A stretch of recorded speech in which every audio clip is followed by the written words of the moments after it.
السلام علیکم ملګرو، څنګه چل دی؟ امید لرم چې ښه وئ.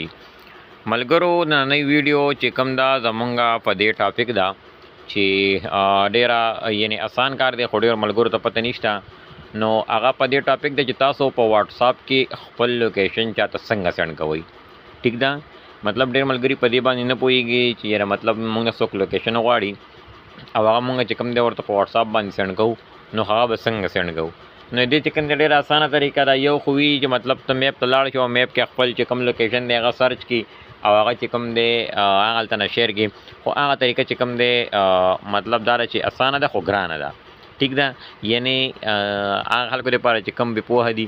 خو نن در چې کوم دی په واتساپ کې مطلب تاسو خپل لوکیشن چې کوم دی ډېر په اسانۍ سره په یو کلیک سره بیخي چې کوم دی بغیر څه د ټایم ویسټ کېدو نه چې کوم دی تاسو خپل لوکیشن چې کوم دی هغه څه کولی شئ، هغه سینډ کولی شئ. دې دپاره چې کوم دی تاسو مطلب راشئ خپل واتساپ ته.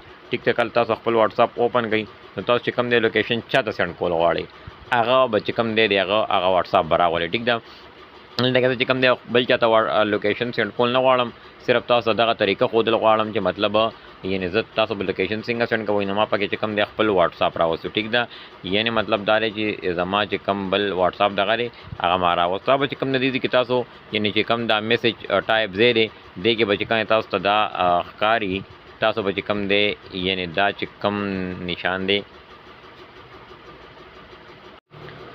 په دې آیکن چې کله تاسو کلیک کوئ، ټیک ده، نو تاسو چې کوم بیا انټرفیس راشي ګورئ ورته په دې باندې چې په دې باندې تاسو کلیک کوئ تاسو ته به داسې مختلف قسمه چې کوم دا انټرفیس دي دا به تاسو ته نو تاسو به داسې کار وکئ چې بخښنه غواړم یعنی دا هغه دغه دی. ګورئ ورته ملګرو دې کې تاسو ته ښکاري دا مختلف آپشنې دي. ګورئ ورته ډاکومنټس، ګیلري، ټیک ده، دلته چې کوم تاسو لاندې وګورئ لوکیشن.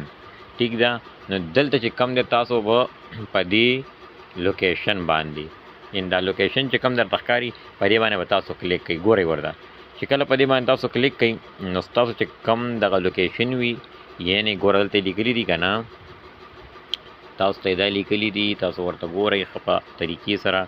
سینډ یور کرنٹ لوکیشن یعنی ستا چې کوم موجوده لوکیشن دی یعنی چې ته په کوم ځای باندې. ټیک ده، وایي ته مطلب هغه چاته یعنی هر چاته هغه سینډ کول غواړي. ټیک ده، یعنی سینډ کړه. ټیک ده، دلته نه نو تاسو په دې باندې کلیک کړئ چې په دې باندې کله ته کلیک کړئ نو دا لوکیشن ورته ګوره سینډ شو. اوس چې کوم دی یا تاسو کتی شئ چې کوم دی دا لوکیشن د دلته نه څه شو سینډ شو. نو دا وه د لوکیشن سینډ کولو اسانه طریقه.